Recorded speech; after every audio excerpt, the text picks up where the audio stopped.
Ya pemirsa, masih dalam dunia kita kali ini Retno dan saya masih berada di daerah Capitol Hill. Semakin mendekat ke arah gedung Capitol, ke arah gedung Kongres. Tapi langsung dibatasin sama pagar ini. Tertutup, area close. Pura-pura nggak bisa bahasa Inggris dekat-dekat di sini.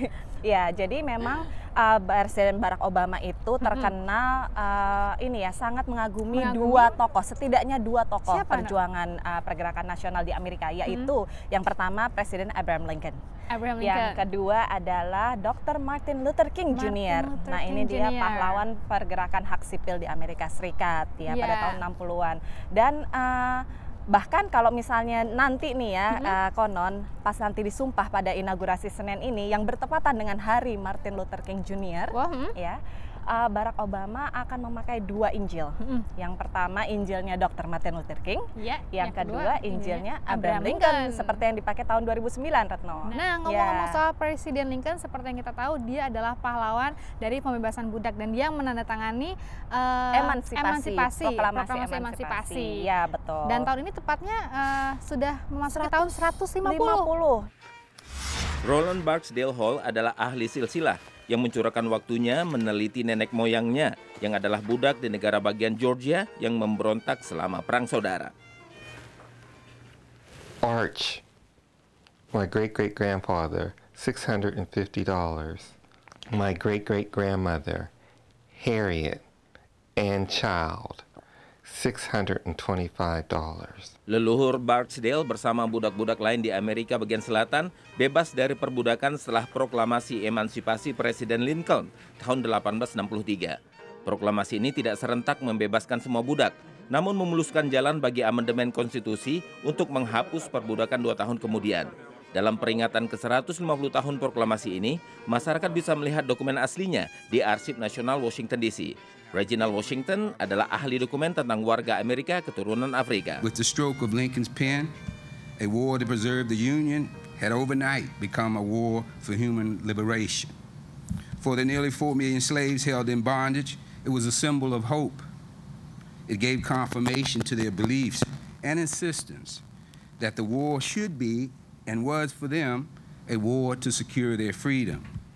Menurut sejarawan Edna Green Mitford, proklamasi ini juga punya makna lain yang penting, membuka mata pendatang dari beragam ras untuk memandang Amerika sebagai tempat berlindung dari perbudakan sosial dan ekonomi. The proclamation allowed this nation to live up to its promise of freedom for all people, not just for African Americans. Once it opened the door to African American freedom, it inspired other people to see this country that way as well. Bagi warga keturunan Afrika, proklamasi emansipasi menandai langkah awal perjalanan panjang menuju persamaan ras. They came out of slavery with nothing, but yet they became involved in politics, they became educators, and they purchased land and were business people. And I do feel proud of their achievements. Dari Washington DC, tim VOA. Pemirsa, kami masih berada di depannya Capitol Hill, tapi saya bosan Ana di sini terus. Bosan ya? Tadi saya malah dari tadi ngeliatin itu orang-orang yang pasang-pasang kursi. Abis itu soalnya pengen tahu mau pasang apa lagi. Ternyata ya pasang kursi aja ya.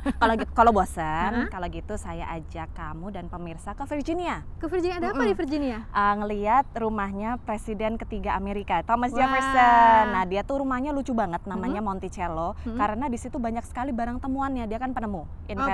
Hebat ya? Iya, hebat. Tapi kontroversialnya dia juga dikenal sebagai tuan tanah yang memiliki ratusan budak. Ratusan budak ya. Jadi bener nih. Tapi katanya sih budaknya sejahtera, tapi ya mana saya tahu lah ya. Sejahtera budak. Maksudnya saya mau budak sama sejahtera itu kan dua kata berlawanan ya. Iya. Jadi seperti apa sih budak-budak, kehidupan budak-budak di zaman Thomas Jefferson dulu? Langsung ke Virginia aja. Langsung aja ya, kita ke Monticello pemirsa. Virginia, yuk. Inilah Monticello, rumah dan pertanian milik Presiden Amerika Serikat ketiga, Thomas Jefferson. Sosoknya penuh kontradiksi. Walaupun dikenal sebagai penulis Declaration of Independence, Jefferson mempunyai 600 budak keturunan Afrika semasa hidup. Di Monticello, mereka tinggal, berkeluarga, sambil bekerja tanpa upah. Menurut kurator pameran, kepemilikan budak merupakan budaya tak terelakkan bagi seorang tuan tanah. pada era Jefferson. In America, in his time, 20% of all the population was enslaved. And Jefferson was one of those slaveholders. So coming to Monticello is an opportunity for people to think about this complexity. Pameran ini mengulas situasi perbudakan di Monticello yang tidak seperti kisah perbudakan pada umumnya. Mayoritas tinggal di jalan utama perkebunan Mulberry Row, seperti yang tergambar pada animasi ini. Penyelenggara pameran merekonstruksi rumah-rumah dan tempat kerja mereka. Salah satu budak paling berpengaruh adalah Wormley Hughes, kepala tukang kebun yang dipercaya menangani koleksi tanaman langka Jefferson.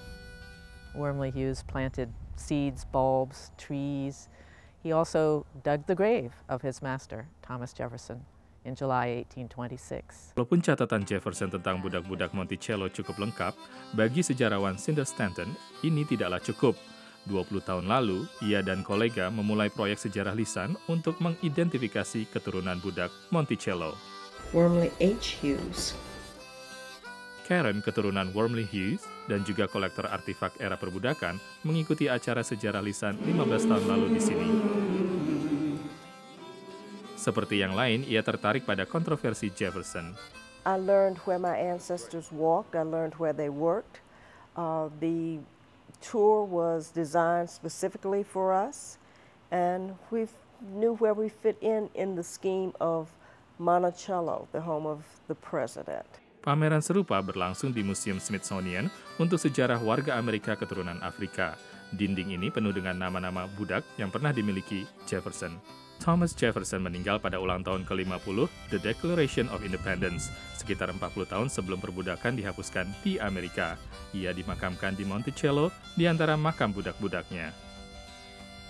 Dari Charlottesville, Virginia, tim VOA. Gimana Retno? Capek? Capek. Apalagi habis itu balik lagi ke DC. Nah nggak apa-apa, tapi ini wisata sejarah karena kita dalam rangka inaugurasi presiden. Inaugurasi, dan kami masih punya informasi tentunya dari persiapan inaugurasi. Betul ya. Tapi jadi makanya jangan kemana-mana pemirsa, tetaplah bersama Dunia Kita.